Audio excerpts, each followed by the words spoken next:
പ്രവാസികൾക്കായി pension പദ്ധതിയുമായി Saudi Arabia. ആദ്യമായാണ് രാജ്യത്ത് വിദേശികൾക്കും പെൻഷൻ സംവിധാനം ഒരുക്കുന്നത്. നിലവിൽ സ്വദേശികൾക്ക് മാത്രമായാണ് പദ്ധതി. സൗദിയിൽ ഭൂരിഭാഗം തൊഴിലാളികളും വിദേശികളാണ്. പ്രവാസികൾക്ക് ആദ്യമായി പെൻഷൻ പദ്ധതി ഒരുക്കുകയാണ് രാജ്യം. പദ്ധതി ഉടൻ പ്രഖ്യാപിക്കും.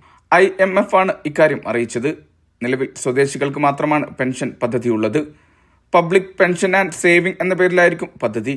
പ്രവാസി കുടുംബങ്ങളുടെ സമ്പാദ്യം വർദ്ധിപ്പിക്കൽ, ജീവിത സുരക്ഷ മെച്ചപ്പെടുത്തൽ, രാജ്യത്ത് നിന്ന് വിദേശത്തേക്കുള്ള പണമൊഴുക്ക് നിയന്ത്രിക്കൽ, പ്രവാസികളുടെ നിക്ഷേപം രാജ്യത്തിനകത്ത് വർദ്ധിപ്പിക്കൽ തുടങ്ങിയവയുടെ ഭാഗമായാണ് പദ്ധതി.